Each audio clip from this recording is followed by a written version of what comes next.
Saudara-saudara pendengar yang kami kasihi dimanapun Anda berada, Anda kembali bersama kami dalam acara Telaga, Tegur Sapa Gembala Keluarga. Saya Gunawan Santoso dari Lembaga Bina Keluarga Kristen akan berbincang-bincang dengan Bapak Pendeta Dr. Paul Gunadi. Beliau adalah seorang pakar dalam bidang konseling serta dosen di Seminari Alkitab Asia Tenggara, Malang. Perbincangan kami kali ini merupakan kelanjutan dari perbincangan kami terdahulu, yaitu tentang kesalahan dalam menjalin relasi.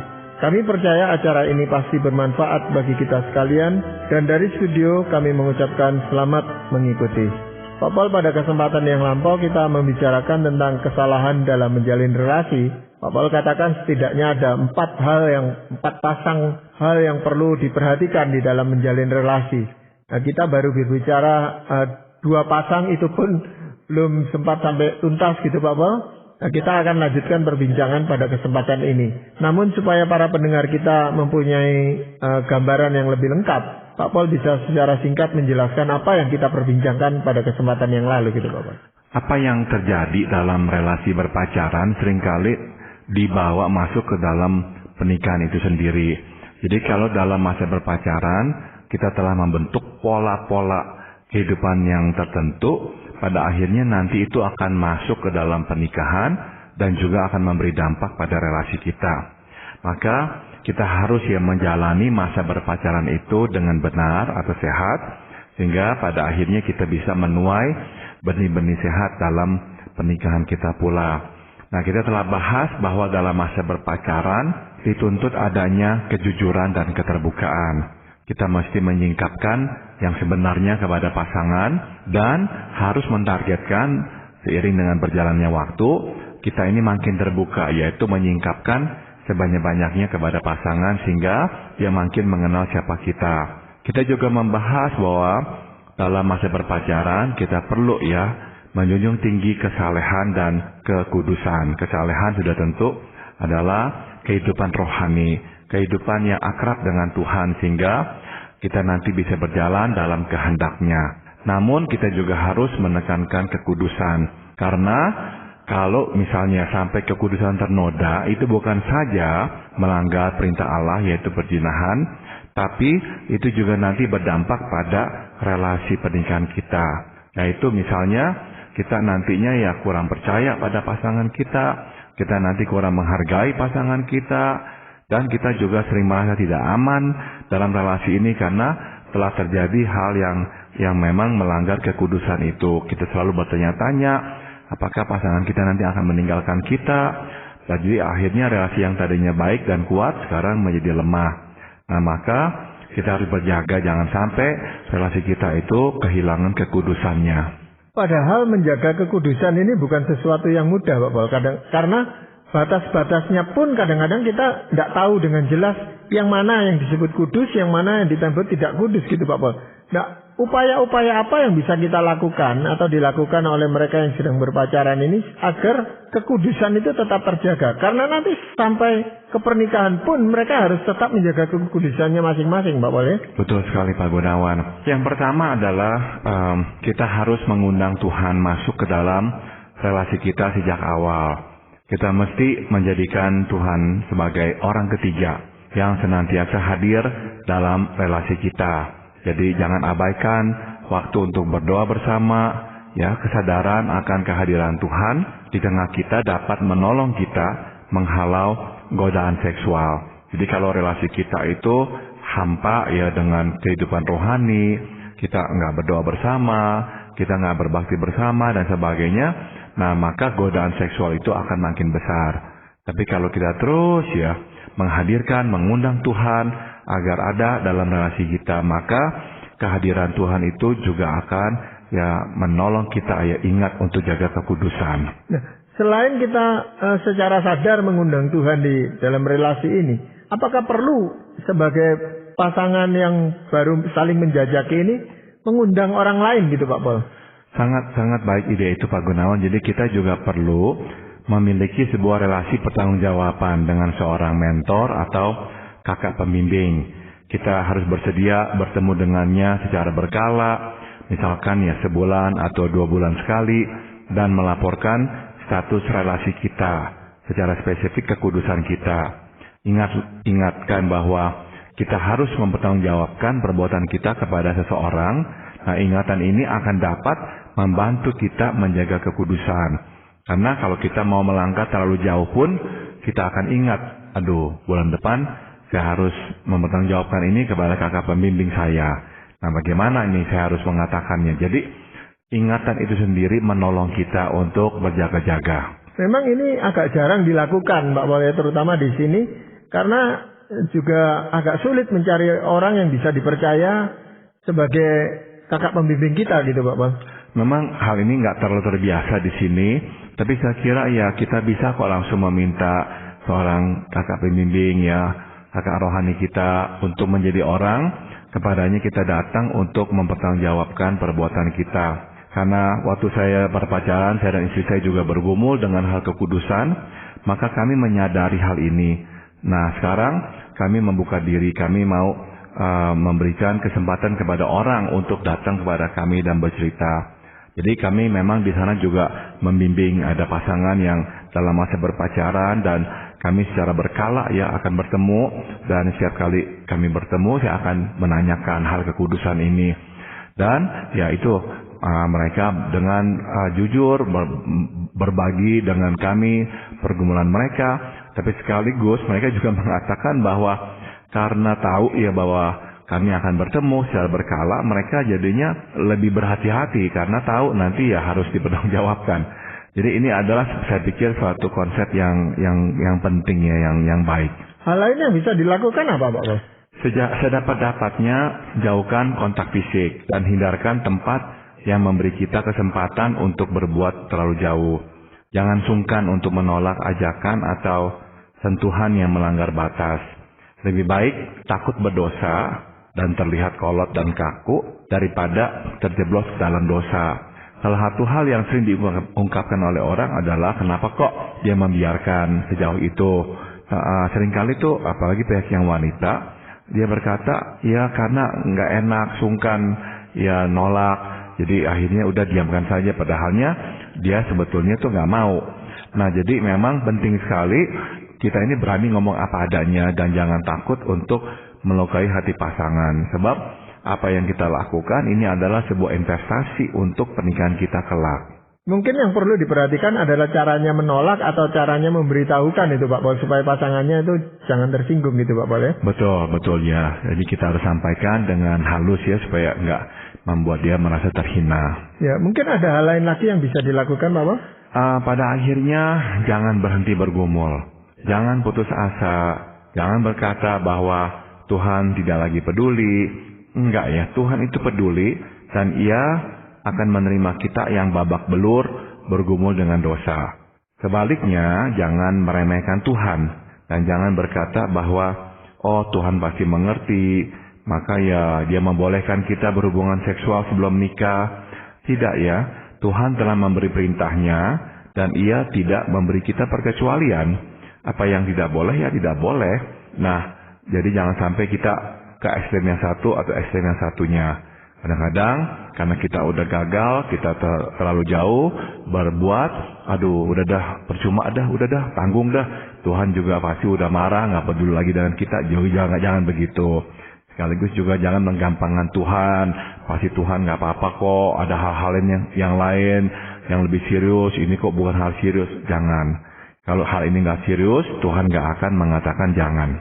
Ya, jadi kekudusan ini memang dikehendaki Tuhan dari anak-anaknya, itu baik sedang berpacaran, baik menikah maupun hidup lajang dan seterusnya, Pak Paul. Karena ini menjadi salah satu sifat dari Tuhan yang Tuhan mau kita juga meniru Tuhan seperti itu, gitu, Pak Paul. Betul sekali, Pak Gunawan. Jadi memang di kitab Imamat juga Tuhan berkata, hendaklah kamu kudus karena aku kudus, ya. Jadi Tuhan nggak mau kita itu hidup sama seperti orang lain yang tidak mengenal Tuhan. Ya, mungkin ada hal lain yang perlu kita perhatikan di dalam menjalin relasi ini, Pak Paul. Nah, kita sekarang masuk ke pasangan yang ketiga, yaitu kejelasan dan kefleksibelan. Pada masa berpacaran, ada kecenderungan yang kuat untuk bersikap samar, Pak Gunawan. Dalam pengertian, tidak berani mengambil sikap atau menunjukkan selera atau pendapat pribadi. Nah, akhirnya kita mendiamkan perbuatan pasangan yang tidak kita sukai, menelannya ke dalam hati karena kita khawatir bahwa penyataan pendapat dapat memicu konflik. Nah, masalahnya adalah begitu kita mendiamkan perilaku tertentu dari pasangan, besar kemungkinan perilaku itu akan menetap menjadi bagian dari relasi kita. Nah, akhirnya perilaku itu akan terus bertahan menjadi bagian dari pernikahan. Itu sebabnya dari awal berelasi seyogianya kita bersikap jelas kepada pasangan. Kita mesti berani menyatakan sikap kepadanya, walaupun dengan bersikap jelas mungkin saja terjadi konflik. Namun kalaupun terjadi konflik, menurut saya ini adalah konflik yang sehat. Ini adalah konflik yang semestinya terjadi. Dengan kita menyatakan sikap dan timbul konflik, kita akan berkesempatan menyelesaikan problem yang ada. Ya, seringkali memang sikap gas ini disalah mengerti orang dengan sikap kaku, tidak bisa berkompromi, Pak Pol. Sehingga untuk menjalin supaya relasi ini mulus, mudah dimengerti, kita cenderung berkompromi dalam hal ini. Tetapi itu rupanya bisa memperburuk hubungan malah ya. Cuma pada akhirnya kalau kita terus samar-samar berkompromi, akhirnya kita ini nggak memberikan kesempatan kepada pasangan untuk sungguh-sungguh mengenal siapakah kita, apa adanya. Nah, sebetulnya ini nggak sehat sebab ya makin jelas ia melihat kita, makin terbuka kemungkinan ia memilih atau tidak memilih kita dengan alasan yang tepat. Maksud saya ya, oleh karena dia dapat melihat siapakah kita apa adanya, kalaupun ia harus memutuskan hubungan, ia akan melakukannya atas dasar yang tepat, bukan atas dasar kesalahpahaman. Jadi ya kita mesti merasa aman ya, aman menjadi diri kita apa adanya, sehingga kita nggak takut sampai kalau ini hubungan putus. Kadang-kadang itu yang terjadi, karena kita takut hubungan ini putus, kita terus bersikap akomodatif, membolehkan, mengiyakan, nggak pernah menyatakan sikap dengan jelas. Tapi buat saya itu merugikan kok. Sebab pasangan kita mengira kita seperti itu, padahalnya bukan. Nah, nanti setelah menikah, bukankah yang asli itu akan keluar? Nah, ini akan menjadi masalah nantinya. Apakah pasangan itu tidak bisa menangkap atau memahami bahwa sebenarnya ini merupakan suatu kompromi dia terhadap kita gitu Pak Pol? Ada yang bisa menangkapnya, tapi ada juga yang akan beranggapan, pacar saya ini orangnya baik, nurut, iya, nggak pernah nolak, nggak pernah mengatakan tidak. Nah, jadi dia lihatnya sebagai sebuah karakter yang dianggap baik gitu. Padahal ya bukan, ini bukan karakter aslinya. Jadi tetap ya saya anjurkan, ya terbuka lah, nggak setuju ya nggak setuju. Justru dengan cara itu, maka perbedaan yang ada bisa terlihat dan akhirnya diselesaikan. Nah, jadi beranikanlah diri daya ya untuk bersikap dengan jelas ya. Sebab kalau kita menunjukkan diri apa adanya, nah pasangan kita bisa melihat ya siapakah kita, dan kita akan dapat memulai proses penyesuaian. Tapi, nah ini di pihak lain, kita mesti juga bersedia untuk bersikap fleksibel, jangan sampai kaku ya, apalagi egois. Dalam proses penyesuaian dituntut kesiapan kedua belah pihak untuk misalnya mengurungkan niat, untuk membatalkan tuntutan, untuk mengubah permintaan, dan juga untuk mengakui kesalahan. Nah, ini yang kadang-kadang agak sulit buat kita itu Pak Pol. Kita itu sedang pada bagian yang mana ini? Kita ini fleksibel atau kita ini begitu tegas menyatakan sikap kita? Ini jadi bingung orang Pak. Jadi awalnya saya kira lebih banyak kita ini harus bersikap jelas. Nah, waktu kita bersikap jelas, kemudian timbul konflik dan kita harus menyesuaikan diri, belajarlah untuk fleksibel. Jadi jangan dimulai dengan kefleksibelan. Mulai dengan bersikap jelas dulu, kita menyatakan sebetulnya apa tuh yang menjadi keinginan hati kita. Suka apa nggak suka, ya apa yang kita harapkan darinya. Nah, itulah yang kita ucapkan. Namun, ya biarkan nanti akan terjadi ya mungkin ya diskusi atau perdebatan atau bahkan konflik. Ya nggak apa-apa. Nah, dalam upaya menyelesaikan ketidaksesuaian itu, dua-dua memang mesti siap untuk juga fleksibel. Ya, sebenarnya kalau kita mau mengalah sedikit, hubungan itu akan baik kembali gitu Pak Pol. Hanya karena seseorang itu terlalu kuat pada pendiriannya, sehingga relasi itu bisa juga terancam putus gitu Pak Pol. Ya, Jadi kadang-kadang nih kita ini nih beranggapan begini, aduh saya nggak bisa dong ya kompromi sebab ini hal prinsipil. Nah tapi masalahnya kalau semua hal sama pentingnya, sama prinsipilnya, dan nggak ada yang kita bersedia kompromikan, ya susah juga ya. Jadi pernikahan itu nantinya dibangun di atas ya kejelasan sikap dan sekaligus kefleksibelan sikap juga ya. Jadi kita ini ya harus mampu lah memilah-milah mana yang penting dan mana yang nggak penting. Tapi ya setelah kita sadari mana yang penting dan mana yang nggak penting, belajarlah untuk fleksibel untuk hal-hal yang nggak penting itu. Ya, karena kadang-kadang apa yang kita anggap penting buat pasangan itu tidak terlalu penting gitu Pak Pol, sehingga Betul. dia bilang gitu aja kok tidak mau mengalah gitu loh. Betul. Nah jadi kita mesti juga akhirnya ya melihat masalah dari kacamata pasangan kita, nggak hanya dari kacamata kita sendiri. Misalnya kalau kita lagi makan gitu, terus pasangan kita itu tuh datang. Nah pasangan kita mengharapkan ya kita panggil dong, ajak dia makan atau tawarkan dong. Nah mungkin kita berkata nggak penting itu, nggak usah. Tapi kan pasangan kita bisa berkata, ya dengan kamu mengajak saya makan, saya nggak merasa dicuekin, tapi saya merasa juga diperhatikan. Ya tolong dong kamu lakukan. Nah kita nggak bisa berkata, ya sebodoh amat itu saya nggak suka. Nah mungkin kita bisa berkata, oke, terus terang buat saya nggak penting sebab kalau kamu makan dan saya di situ, kamu nggak tawarkan saya, ya nggak apa-apa, saya nggak akan persoalkan. Tapi ya udah, karena ini penting buatmu, meskipun ini nggak penting buatku, ya udah lain kali aku akan ingat untuk panggil kamu. Tapi ya kalau sampai aku lupa, ya mohon maaf, tolong dimaklumi karena ini bukan hal yang terlalu penting buat aku. Tapi ya enggak, ya aku akan usahakan hal itu. Hal lain yang perlu diperhatikan dalam menjalin relasi ini apa Pak? Yang terakhir adalah pasangan keserasian dan kenikmatan. Ya, pernikahan bertahan di atas kesanggupan untuk menoleransi, menerima, dan menyesuaikan diri.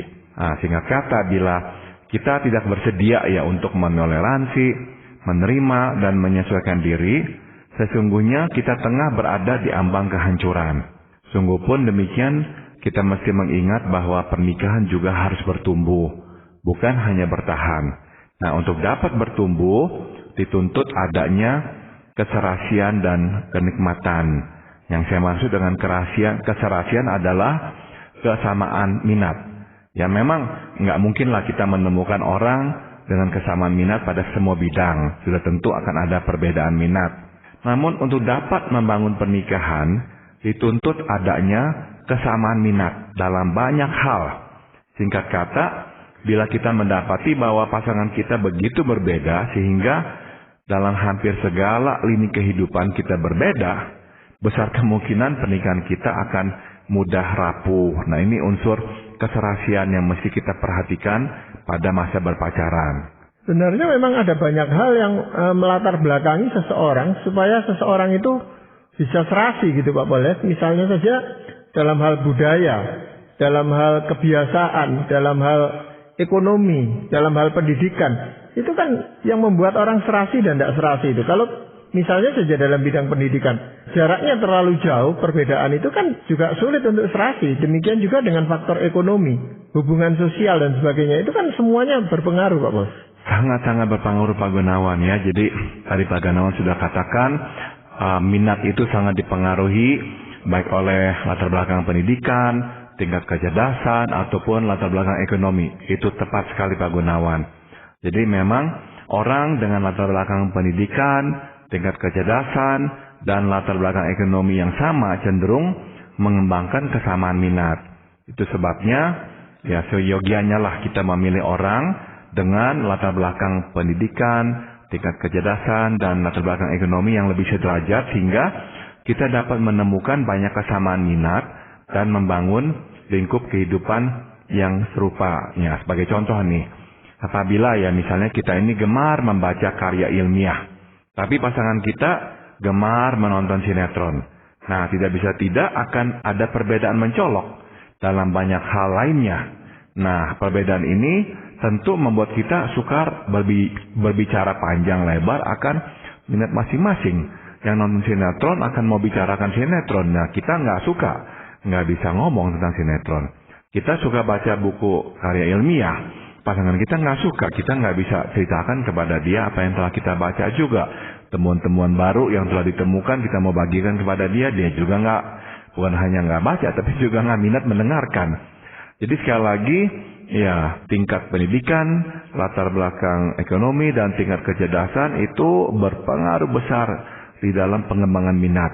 Makin beda kita dalam hal latar belakang tersebut, nggak bisa enggak, makin berbeda minat kita, dan makin berbeda minat kita, makin sulit sebetulnya untuk menambah keserasian dalam pernikahan kita kelak. Ya, bagaimana kalau salah satunya itu mau mengalah gitu Pak Paul? Misalnya tadi yang tentu saja yang lebih tinggi ya, orang yang ekonominya lebih tinggi mau mengalah dan mencoba berpasangan dengan mereka yang ekonominya lebih rendah gitu, atau yang lebih pandai bergelar mau mengalah gitu.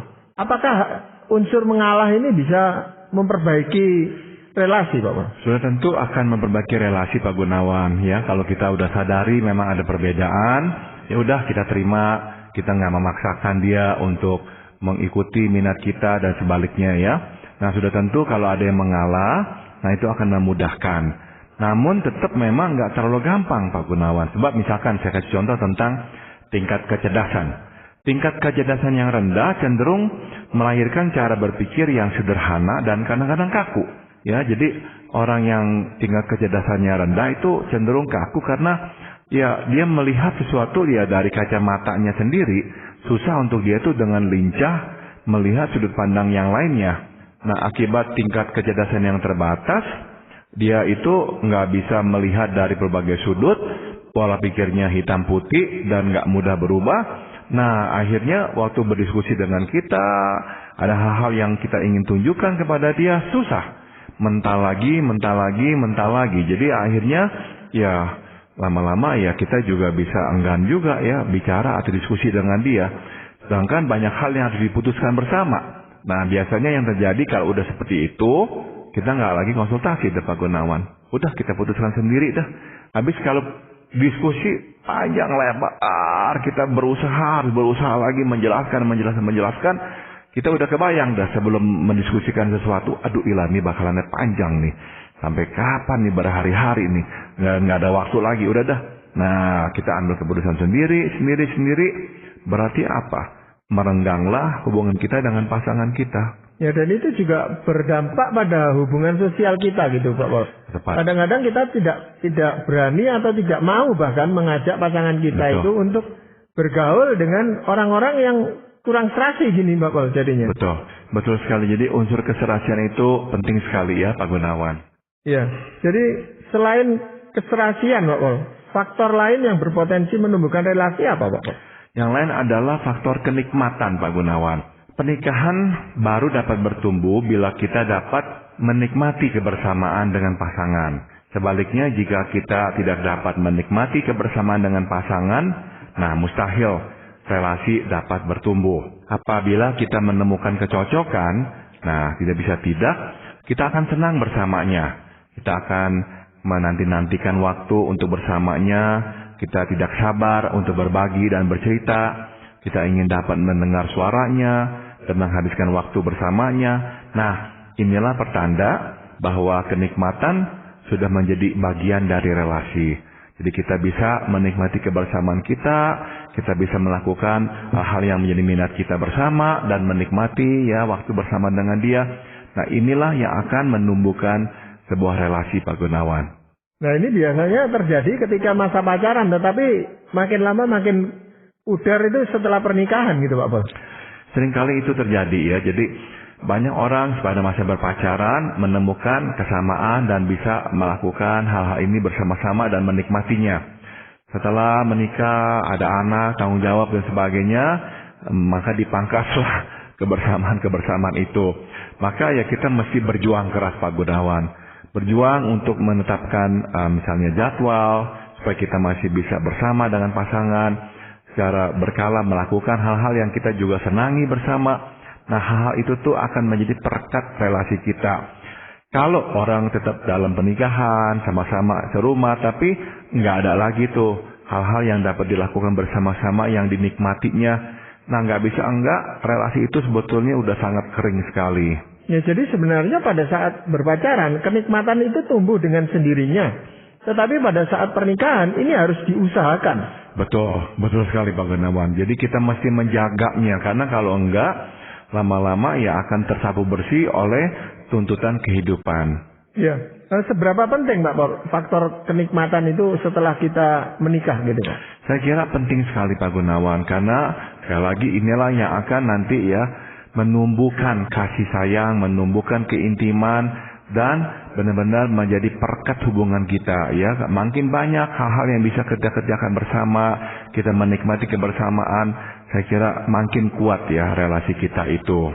Ya, jadi sebenarnya hal penting apa yang Pak Paul ingin sampaikan di dalam mempersiapkan pernikahan ini Pak Paul? Saya akan menyimpulkannya dengan satu kalimat, yaitu pilihlah dengan hati-hati dan pilihlah dari hati. Pilihlah pasangan kita dengan hati-hati, jangan sembarangan. Namun, pilihlah dari hati, artinya yang memang cocok sesuai dengan hati kita. Ya, dan apakah ada ayat firman Tuhan Pak Paul yang Pak Paul ingin sampaikan? Roma 15 ayat 5-7 berkata, semoga Allah yang adalah sumber ketekunan dan penghiburan, mengaruniakan kerukunan kepada kamu, sesuai dengan kehendak Kristus Yesus, sehingga dengan satu hati dan satu suara, kamu memuliakan Allah dan Bapa Tuhan kita, Yesus Kristus. Sebab itu terimalah satu akan yang lain, sama seperti Kristus juga telah menerima kita untuk kemuliaan Allah. Nah, ini firman Tuhan menegaskan kembali kepada kita ya, bahwa panggilan kita adalah untuk memuliakan Allah dan Bapa Tuhan kita, Yesus Kristus. Namun, Tuhan meminta kita ya, syaratnya yaitu dengan satu hati dan satu suara. Jadi inilah yang mesti kita bina dalam relasi berpacaran, menjadi satu hati dan satu suara agar nanti bisa memuliakan Tuhan. Ya, terima kasih Pak Paul untuk perbincangan ini. Dan para pendengar sekalian, kami mengucapkan terima kasih Anda telah mengikuti perbincangan kami dengan Bapak Pendeta Dr. Paul Gunadi dalam acara Telaga.